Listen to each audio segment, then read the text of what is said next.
आप अंदर से कुछ और बाहर से कुछ और नजर आते हैं। बाखुदा शक्ल से तो चोर नजर आते हैं। उम्र गुजरी है सारी चोरी में, सारे सुख चैन बंद जुर्म की तिजोरी में।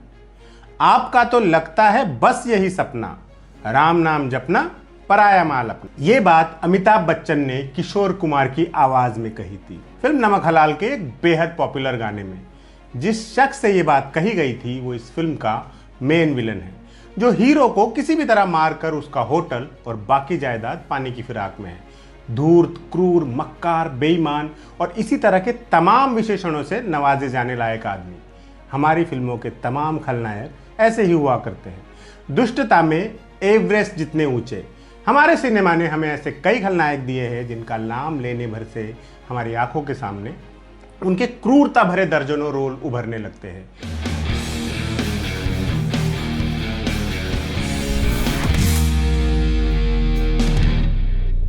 हमारी इस सीरीज में जिसका नाम ही खलनायक है, ऐसे ही आइकॉनिक विलन्स पर बात करेंगे, उनका फेमस काम, उनकी जिंदगी, उनका नजरिया वगैरह वगैरह। इस कड़ी में उन महाफेमस खलनायकों का भी नंबर आएगा जिन्होंने हमारे सिनेमा को अपनी दहशतनाक अदाकारी से समृद्ध बनाया, जैसे Gabbar, Mogambo, Joker, Ghajini, Hannibal Lecter जैसे विलन्स। लेकिन इन सज्जनों दुर्जनों से पहले बातें कुछ ऐसे विलन्स की जिनका योगदान किसी भी लिहाज से इन दिग्गजों से कम नहीं रहा है। ये वो लोग हैं जिनकी पर्दे पर हरकतें देखकर घिन आया करती थी, लेकिन इनमें से ज्यादातर असली जिंदगी में भद्र पुरुष या भद्र महिला थे। इस सीरीज का पहला एपिसोड हम समर्पित करते हैं हिंदी फिल्मों के दुष्ट आदमी रंजीत उर्फ गोपाल बेदी उर्फ गोली के नाम। रंजीत की जिंदगी का पहला फिल्मी सीन तब वजूद में आया था जब उनका फिल्मों से वास्ता तक नहीं पड़ा था। इंट्रो से आप इतना तो समझ ही गए होंगे कि रंजीत के नाम से मशहूर हुए इन महाशय का असली नाम गोपाल बेदी है। जवानी के दिनों में फुटबॉल प्रेमी थे और कॉलेज की फुटबॉल टीम में गोलकीपर हुआ करते थे, तो एक निकनेम गोली भी पड़ा। रंजीत नाम मिलने की कहानी आगे, फिलहाल बात उनके जवानी के दिनों की। दिल्ली में पैदा हुए और पले बड़े गोपाल की जिंदगी में सिनेमा से ज्यादा स्पोर्ट्स का दखल था। वो दिल्ली के हिंदू कॉलेज से साइंस ग्रेजुएट थे। उनके जीवन की पहली फिल्मी घटना तब घटी जब वो इंडियन एयरफोर्स में ट्रेनिंग ले रहे थे। ऐसा नहीं था कि एयरफोर्स ज्वाइन करने का कोई बचपन का सपना रहा हो। आईएएफ का एंट्रेंस एग्जाम तो उन्होंने यूं ही मस्ती में दे डाला था। क्लियर हो गया तो ट्रेनिंग भी करने लगे कोयम्बतूर में, जहां कुछ कुछ वैसा सीन हुआ जैसा टॉम क्रूज की टॉप गन में होता है। अगर आपने टॉप गन देखी है तो आपको याद ही होगा कि कैसे नेवल एयर स्टेशन पर ट्रेनिंग ले रहे टॉम क्रूज अपनी इंस्ट्रक्टर पर लट्टू हो जाते हैं। गोपाल की कहानी में फर्क यह था कि वो लड़की इंस्ट्रक्टर नहीं, इंस्ट्रक्टर की बेटी थी, और बकौल गोपाल ऐसा कोई सिलसिला था भी नहीं जिसका इल्जाम उनके सिर लगा। उनके इंस्ट्रक्टर ने उन पर आरोप लगाया कि वो उसकी बेटी पर लाइन मार रहे हैं। उसने गोपाल को गालियां तो दी ही, करियर बर्बाद करने की भी धमकी दी। गुस्साए गोपाल ने सब कुछ सूद समेत वापस कर दिया। नतीजा ये रहा कि आईएएफ ने उनको नमस्ते बोल दिया। 24 साल के गोली फिर से दिल्ली लौट आए। जिंदगी यूं ही मस्ती में गुजर रही थी कि एक दिन एक आदमी उनसे टकराया, रणवीर सिंह उर्फ रॉनी। इस शख्स ने गोपाल बेदी की जिंदगी बदल दी। रॉनी वो शख्स था जिसने गोपाल से पूछा कि क्या वो फिल्मों में दिलचस्पी रखता है। रॉनी का दावा था कि वो कोटा की एक रॉयल फैमिली से जुड़ा हुआ है और कई बड़े कलाकारों के साथ काम कर चुका है। दिलीप कुमार, देव आनंद, सुनील दत्त, राज कपूर, राजकुमार जैसे कई बड़े नाम गिनाए उसने। रॉनी एक फिल्म भी बनाने वाला था जिसका लीड रोल उसने गोपाल को ऑफर किया। फिल्म का नाम होने वाला था जिंदगी की राहें। ये एक ट्रक ड्राइवर की कहानी होती जो जंगल से गुजरते वक्त स्मगलरों के गैंग से टकराता है। गोपाल को रॉनी की दुनिया में इंटरेस्ट आने लगा था, लेकिन घर से इजाजत मिलना टेढ़ी खीर थी। 60 का दशक आते आते हिंदी फिल्म इंडस्ट्री पर यह दाग लग चुका था कि वहां युवाओं का शोषण होता है। इसलिए जब गोपाल ने रॉनी की बात मानकर मुंबई जाने का फैसला किया तो अपने घर वालों को सच नहीं बताया। उनसे कहा कि वो एक फुटबॉल टीम मैच के लिए महाराष्ट्र जा रहा है। ये झूठ बोलकर गोपाल बेदी ने मुंबई में कदम रखा। For a change Ranveer Singh उर्फ रॉनी सच में ही अच्छे कनेक्शंस वाला बंदा निकला।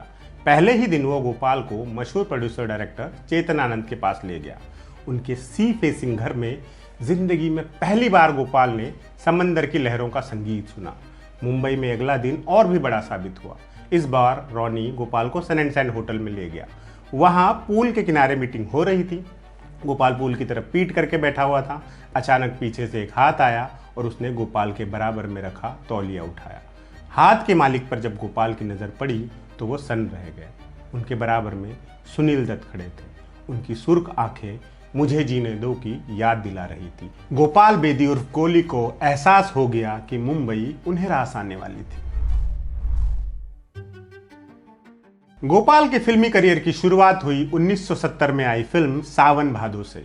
इसमें उन्होंने रेखा के भाई का रोल किया था। दूसरी फिल्म रेशमा और शेरा के साथ भी यही सीन था। यहां भी उनको वहीदा रहमान के भाई का रोल मिला था। रोल भले ही छोटे थे, लेकिन इन फिल्मों की बम्पर कामयाबी ने उन्हें वो पहचान दिलाई जिसने उनके लिए आगे की राह बनाई। ये दोनों फिल्में मिलने की भी एक कहानी है। रणवीर उर्फ रॉनी जो फिल्म बना रहे थे, अल्टीमेटली वो बनी नहीं। गोपाल को सूझ नहीं रहा था कि वो क्या करे। एक दिन वो लिंकिंग रोड पर नीलम रेस्टोरेंट में बैठकर खाना खा रहे थे। एक नौजवान लड़का उनके पास पहुंचा और रिक्वेस्ट की कि वो उसको सुनील दत्त के ऑफिस में रिकमेंड कर दे। उस लड़के को रेशमा और शेरा में रोल चाहिए था। चूंकि गोपाल सुनील दत्त से मिल चुके थे और उनका ऑफिस भी वहां से करीब ही था, तो वो ये समाज सेवा करने के लिए राजी हो गए। जब ये लोग दत्त साहब के ऑफिस पहुंचे तो पता चला कि दत्त साहब खुद गोपाल को खोज रहे थे। अपनी फिल्म में एक छोटा सा रोल देना चाहते थे। यूं किस्मत ही गोपाल को दत्त साहब के ऑफिस तक ले गई थी। उससे अगले रोज उसी ऑफिस में गोपाल से डायरेक्टर मोहन सहगल टकरा गए। उन्होंने गोपाल को सावन भादो ऑफर कर दी। यूं किसी और की मदद करने पहुंचे गोपाल बेदी का खुद का करियर चल पड़ा। दो फिल्में मिल गई। रेशमा और शेरा ने तो गोपाल को नया नाम भी दिलवाया। इसी फिल्म की शूटिंग के दौरान सुनील दत्त साहब ने गोपाल से कहा कि गोपाल बहुत सॉफ्ट नाम है, उनकी पर्सनालिटी के साथ मैच नहीं करता, उन्हें कोई और फिल्मी नाम रखना चाहिए। उन्होंने गोपाल से पूछा कि उन्हें अंग्रेजी का कौन सा लेटर पसंद है। गोपाल ने कहा आर। दत्त साहब ने झट से नाम सुझाया, रंजीत। गोपाल ने बिना झिझके उसे कबूल कर लिया और वो बन गए रंजीत। आगे चलकर ये नाम खौफ का पर्याय बना। अक्सर खुले बटन में विचरने वाले इस विलन से लोगों को नफरत सी होने लगी। ये नफरत कई बार पर्दे से निकलकर असली जिंदगी में भी पहुंची। यहां तक कि उनका परिवार भी उनकी ये इमेज बर्दाश्त नहीं कर पाया। ये किस्सा रंजीत की तीसरी फिल्म शर्मिली के वक्त का है। इस फिल्म में रंजीत एक्ट्रेस राखी पर रेप अटेम्प्ट करते हैं, उनके बाल खींचते हैं और उन्हें कई सारे थप्पड़ भी मारते हैं।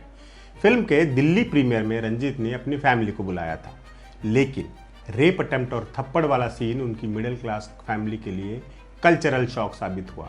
उन्होंने भारी शर्मिंदगी महसूस की और फिल्म छोड़कर चले गए। रंजीत को समझ नहीं आया कि इस सिचुएशन को कैसे हैंडल करें। दूसरे दिन उन्होंने राखी से गुजारिश की कि वो घर आकर उनकी फैमिली को समझाए। राखी गई। उन्होंने यकीन दिलाया कि वो महज एक्टिंग थी, उनका बेटा असल जिंदगी में गुंडा नहीं है। तब जाकर स्थिति काबू में आई। आगे चलकर उनके परिवार ने उनका काम खूब एंजॉय किया, खास तौर से उनकी माँ ने। वो अपनी सहेलियों से कह दी, चलो जी मुंडे दी पिक्चर लगी है, सब मिलकर देखने जाते हैं। हालांकि उनकी माँ क्लाइमैक्स से पहले ही उठाती थी। उन्हें अंदेशा रहता था कि आखिर में उनके बेटे को या तो गोली मार दी जाएगी या पुलिस पकड़ लेगी। शर्मिली के बाद प्रेस ने लिखना शुरू कर दिया था कि नया विलन आ गया है। रंजीत की मकबूलियत बढ़ने लगी, इतनी ज्यादा बढ़ी कि एक वक्त ऐसा भी आया जब वो एक साथ 80 फिल्मों में काम कर रहे थे। काम इतना था कि अपने पिता की मौत वाले दिन भी वो काम ही कर रहे थे। उस वाक्य को याद करते हुए वो कहते हैं, मैं नहीं चाहता था कि मेरे पिता को उनके जाने के बाद कोई गालियां दे कि उनकी वजह से शूट कैंसिल करना पड़ा और नुकसान हो गया। रंजीत के बिजी स्केड्यूल और यारी निभाने की लत ने उनका कुछ नुकसान भी कराया है। जैसा कि सब जानते हैं, शोले में गब्बर के रोल के लिए पहले डैनी को अप्रोच किया गया था। वो धर्मात्मा की शूटिंग में व्यस्त थे, तो सेकंड चॉइस के तौर पर रंजीत का नाम सामने आया। रंजीत चूंकि डैनी के अच्छे दोस्त थे, उन्होंने ये शर्त रख दी कि पहले डैनी से एनओसी लेकर आओ। ये हो न सका और इसी बीच सिप्पी साहब से अमजद खान टकरा गए और बाकी का फिर इतिहास है। हालांकि रंजीत ने कभी भी गब्बर के चले जाने का गम नहीं किया, उल्टा हमेशा यही कहा कि अगर मैं ये रोल करता तो शायद इतना आइकॉनिक नहीं हो पाता। 70 और 80 के दशक में रंजीत ने दर्जनों बड़ी फिल्मों में काम किया।